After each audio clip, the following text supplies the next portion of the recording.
This is Buck, and Buck feels like he's been lied to about money his entire life. The lie is that getting rich is a smooth, steady climb, a nice, clean line going up and to the right. But for Buck, building his first $100,000 felt more like pushing a giant boulder, uphill, in the mud, with greasy hands. But then, something strange happens after he hits that magic number. The work doesn't stop, but the pushing does. Because the boulder starts rolling downhill all by itself, picking up speed, and building its own momentum. This is the story of why the first $100,000 is the hardest, slowest, and most important money you'll ever make. It all started with Buck staring at his bank account, a sad, little number that looked more like a typo. His first thought, okay, $100,000. That's a CEO number, a rapper number, not a Buck number. He decides to get serious. He makes a budget. It's beautiful. It's color-coded. It has categories for everything. And then life happens. The budget immediately gets punched in the face by a flat tire. He tries again. He saves a little. Then his friend has a birthday. Just one night out, he tells himself. His savings account looks like a yo-yo. A little bit up, a big bit down. He's making anti-progress. He realizes his problem isn't earning. It's spending. His money has more places to go than a tourist with a new passport. So he gets ruthless. He cancels subscriptions he forgot he had. Goodbye, Rare Cheese of the Month Club. He starts paying himself first. The moment his paycheck hits, a chunk of it is automatically sent to savings. Slowly, painfully, like a glacier moving uphill, his savings account starts to grow. He finally hits his first 1,000. He feels like a king, a very, very small king of a tiny, broke country, but still a king. Then comes the next question. All right, I got this little pile. People say to make it work for you, does it need a tiny briefcase? He learns about investing, the stock market, index funds. It sounds complicated, like assembling furniture from a manual written in another language. But he finds a simple path. Buy a little piece of everything. An index fund. He puts his $1,000 in. The next day, it's worth $1,002. He's ecstatic. I'm a genius. I've created money. From nothing. The day after that, it's worth $995. The panic sets in. It's over. I'm ruined. He learns his first real lesson. The market is moody. It's a roller coaster. The only way to win is to stay buckled in. He keeps saving. A few $100 a month. Every month. Rain or shine. Good market or bad. His account slowly climbs to 10,000, then 25,000. It takes years. It's so incredibly slow.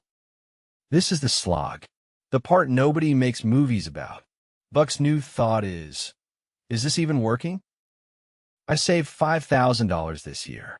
My investment's made $300. I could have found that in couch cushions. His own savings are doing all the heavy lifting. The compounding everyone talks about feels like a myth. He thinks of it as magic money babies.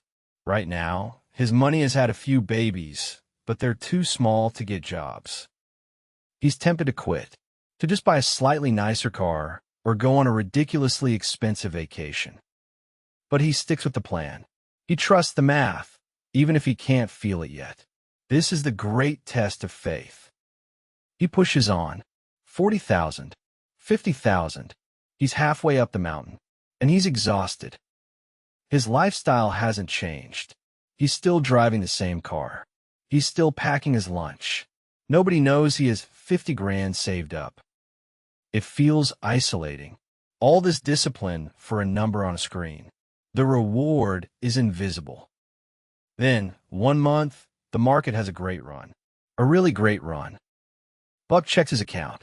He put in his usual $500, but the balance went up by $2,000. A new thought hits him, and it's an earthquake. Wait, my money just made 3 times more than I did this month.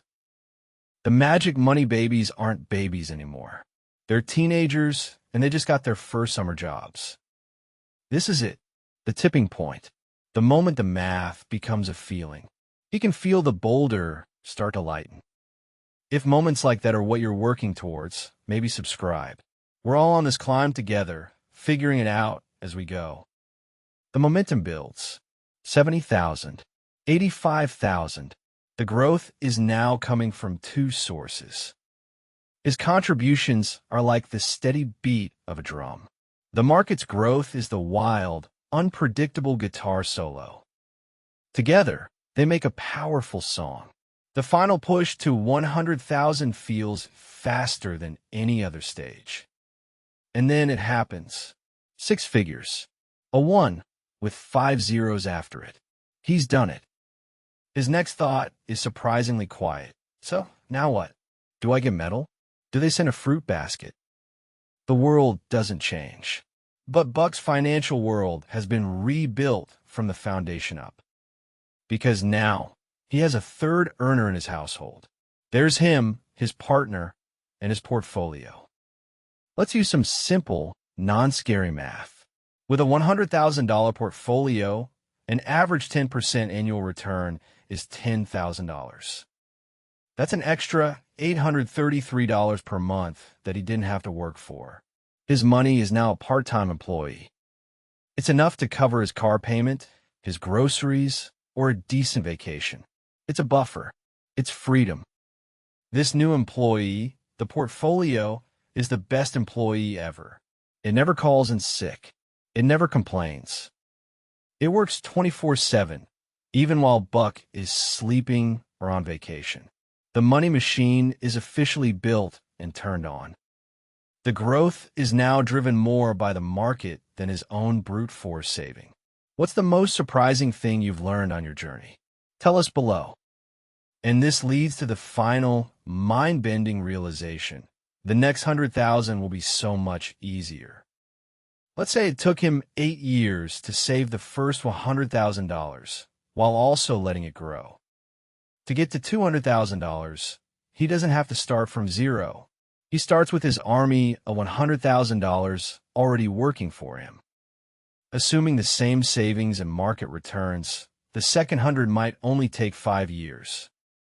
The third one might take 3.5. The fourth, even less. The boulder is rolling downhill, remember? This isn't get rich quick. It's get rich eventually, then get rich quicker. Buck's mindset shifts. He stops thinking only about saving and starts thinking about protecting and optimizing. He's no longer just a worker.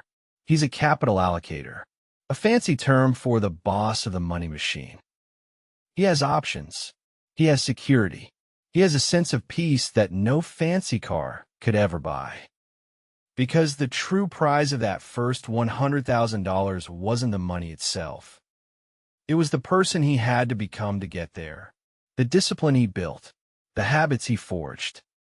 He built the engine of his own prosperity. The hardest part is over. Now, he just has to let it run.